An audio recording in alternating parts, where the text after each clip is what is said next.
नमस्छात्राय सततम Sanskrit वयनम channel पर आप सभी का हार्दिक स्वागत है।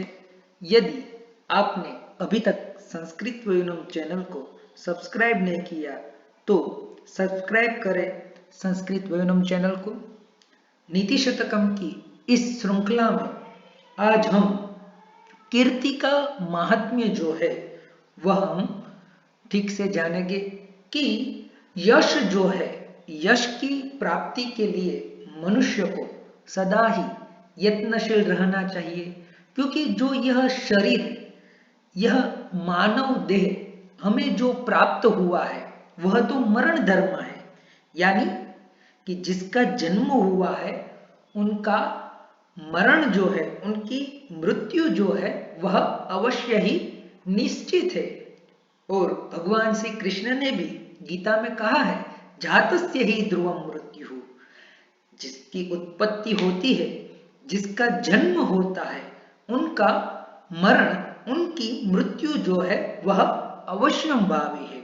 लेकिन हम इस संसार में देखते हैं कि काफी सारे कवि लोग, काफी सारे क्रांतिवीर, काफी सारे स्वातंत्र सेनानी या फिर अपने अपने क्षेत्र में उम्दा कार्य करने वाले या फिर समाज सेवा करने वाले कई सारे लोग जो है, जो आज इस धरातल पर तो नहीं है, लेकिन हम उनका स्मरण करते हैं, हम उनके दिन विशेष पर उन्हें श्रद्धांजलि प्रदान करते हैं, उनके विषय पर, उनके विचार पर हम आज भी अवगाहन और आलोडन करते हैं।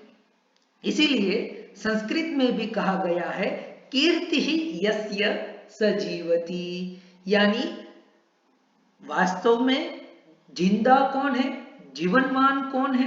तो जिनका कीर्ति, जिसका यश जो है वह चहु दिशाओं में उनकी अनुपस्थिति में भी फैला हुआ है, वही वास्तव में जीवित है। तो प्रत्येक मनुष्य को यश की प्राप्ति के लिए, कीर्ति की प्राप्ति के लिए अवश्य यत्नशील रहना चाहिए। ऐसा ही यहाँ पर प्रस्तुत श्लोक के माध्यम से भर्तृहरि जी जो है वह हमें बताते हैं। तो चलिए सबसे पहले इस श्लोक का पठन करते हैं। यह श्लोक भी अनुष्टुप छंद में ही निबद्ध है। अनुष्टुप छंद जो है उसे संस्कृत जगत में सभी छंदों की माता कहा जाता है, अनुष्टुप छंद साम माता, और सबसे छोटा छंद है। और काफी सारे जो शास्त्र है संस्कृत के बड़े बड़े, जैसे रामायण, महाभारत, श्रीमद् भगवत गीता इत्यादि प्रमुख जो सनातन परंपरा के और संस्कृत साहित्य के महत्वपूर्ण और आधारभूत ग्रंथ है, वह सारे अधिकतर उनके जो श्लोक है वह अनुष्टुप छंद में ही है।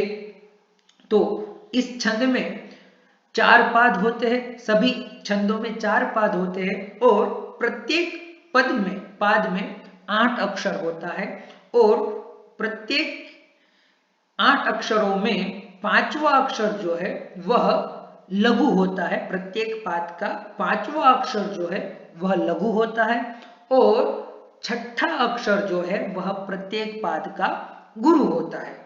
और पहले और तीसरे पाद का सप्तम अक्षर यानी 7वां अक्षर जो है वह गुरु होता है, और दूसरे और चतुर्थ पाद का 7वां अक्षर ह्रस्व होता है। यह जो है वह अनुष्टुप श्लोक का बंधारण है।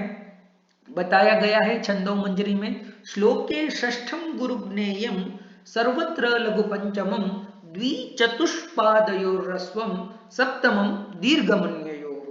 तो इस प्रकार से अनुष्टुप छंद का बंधारण, कॉन्स्टिट्यूशन जानने के बाद हम जो है इस श्लोक का सबसे पहले पठन करें, क्योंकि संस्कृत में जो है वह शुद्ध उच्चारण जो है वह अत्यंत महत्वपूर्ण माना जाता है। यदि आप अशुद्ध उच्चारण करते हैं तो उसे अपभ्रंश या फिर अपशिष्ट या अपशब्द के नाम से पतंजलि ने उनको कहा है। तो सबसे पहले इस श्लोक का शुद्ध उच्चारण सीखते हैं। जयन्ति ते सुकृतिनो रससिद्धा कवीश्वरा नास्ति येषां यशः काये जरामरणजं भयम् नास्ति येषां यशः काये जरामरणजं भयम्। पदच्छेद की ओर चलते हैं। पूर्वोक्त श्लोकों में भी आपको बताया था कि संस्कृत के श्लोकों का अर्थावबोध बिना अनुवाद के समझने के लिए पदच्छेद, अन्वयी, पदार्थ इत्यादि पद्धति जो है वह शास्त्रकारों ने निर्दिष्ट की है। तो चलिए सबसे पहले पदच्छेद देखते हैं। जयंती ते सुकृतिनः रससिद्धाः कवीश्वराः नास्ति येषां यशः काये जरामरणजं भयम्। अब इन्हीं बिखरे हुए पदों को जब हम एक वाक्य रचना में निबद्ध करते हैं, उसी को अन्वय कहते हैं। तो इस प्रस्तुत श्लोक का अन्वय है येषां यशः काये जरामरणजं भयं नास्ति ते रससिद्धाः सुकृतिनः कवीश्वराः जयन्ति। अन्वय के बाद पदार्थ आते हैं। तो पदार्थ यानी प्रत्येक पद जो है उनके अर्थ का अवबोधन करना। तो बताते हैं येषां, येषां जनानां कवीश्वराणां यशः काये, यश एव कायः तस्मिन्, यशः काये यानी कीर्ति रूपे शरीरे। यह शरीर जो है वह तो जैसे आगे बताया मरण धर्मा है। जिसकी जन्म हुई, जिसका जन्म हुआ, उनका मृत्यु जो है वह अवश्यंभावी है।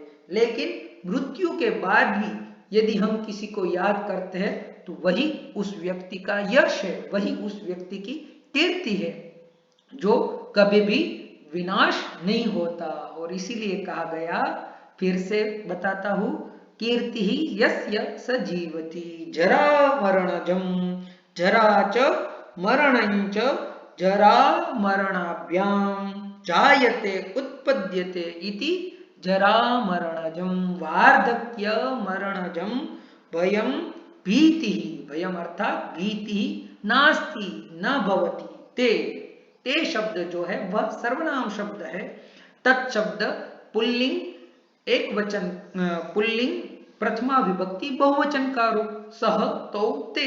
तो सर्वनाम शब्द जो है वह पूर्व परामर्शक होते हैं, यानी ते पूर्व परामर्शक। ते कवीश्वराः रसः सिद्धाः रसेषु शृंगारादि रसेषु नवसु रसेषु सिद्धाः चतुराः रस निरूपणे सिद्धहस्ताः इत्यर्थः। सुकृतिनः, सुकृतं येषाम् अस्तीति सुकृतिनः, पुण्यवन्तः अथवा पुण्यशालिनः। कवीश्वराः, कवीनाम् ईश्वराः, कवीश्वराः कविश्रेष्ठाः। यहाँ पर जो कवि शब्द है वह कवि शब्द सिर्फ कवियों के लिए, रचना करने वालों के लिए ही न लेकर हम उसको अत्यंत विशाल अर्थ में यहाँ पर कवि शब्द को ग्रहण कर सकते हैं। क्योंकि कवि शब्द के लिए संस्कृत में कहा गया है कवयः क्रांतदर्शिनः, जो क्रांत दृष्टा हो, जिसे आगे की बहुत दीर्घ दृष्टि हो, उसे भी कवि कह सकते हैं। तो जिस किसी भी जगत में जो कोई भी महान व्यक्ति है और जिनको आज भी हम याद करते हैं या फिर याद करेंगे, उन सभी व्यक्तियों का जय हो। यानी जिन जिन व्यक्तियों का यश रूपी शरीर जो है वह नष्ट नहीं होता, वही वास्तव में इस धरातल पर उन्हीं का जन्म जो है वह सार्थक हुआ, जिसको आज भी हम याद करते हैं। तो फिर से भावार्थ को एक बार जानते हैं। जिन महाकवियों के यश रूपी शरीर को जरा और मरण का भय नहीं है। हम सब जानते हैं कि बाल्या अवस्था, युवा अवस्था, वार्धक्यादि अवस्था और मरणावस्था जो है वह इस शरीर की है। यानी इस शरीर जैसे जैसे आगे आगे बढ़ता है तो मनुष्य की आयु जो है वह परमायु शतायु बताई गई है, यानी 100 साल तक मनुष्य जिंदा रह सकता है। लेकिन फिर उनकी मृत्यु तो अवश्यंभावी है। तो इस शरीर जो हमने धारण किया है उस शरीर के भी काफी सारे धर्म हैं, उसमें बाल्य, युवा और वार्धक्य आदि अवस्था है। लेकिन यश रूपी जो शरीर है, कीर्ति रूपी शरीर है, उसमें ऐसे धर्म या ऐसी अवस्था का भय नहीं है। तो ऐसे व्यक्तियों के, ऐसे पुण्यात्माओं के जो कि रस निरूपण में सिद्ध हस्ते, उनकी सदा से जय जयकार हो, ऐसा प्रस्तुत श्लोक में नीति शतककार हमें बताते हैं। तो हमें भी इस श्लोक से प्रेरणा प्राप्त करके हम जितना यश जो है वह प्राप्त कर सके, और यश प्राप्ति के लिए हम समाज में कौन कौन से अच्छे बदलाव जो है, अच्छे कार्य जो है वह हम हमारे माध्यम से हमारे क्षेत्र के अनुरूप कर सकते हैं, उसके लिए सदा से सदा यत्नशील रहना चाहिए। तो आशा है कि यह प्रस्तुत श्लोक आपको अच्छा लगा होगा और इस श्लोक के माध्यम से आपको प्रेरणा भी प्राप्त हुई होगी। तो ऐसे ही श्लोकों के अध्ययन के लिए आप संस्कृत वयूनम चैनल को सब्सक्राइब करें। यदि यह वीडियो अच्छा लगे तो इस वीडियो को लाइक करें और अपने मित्र समूह में इसे अवश्य प्रेषित कीजिए। अस्तु, धन्यवादः, पुनः मिलामः।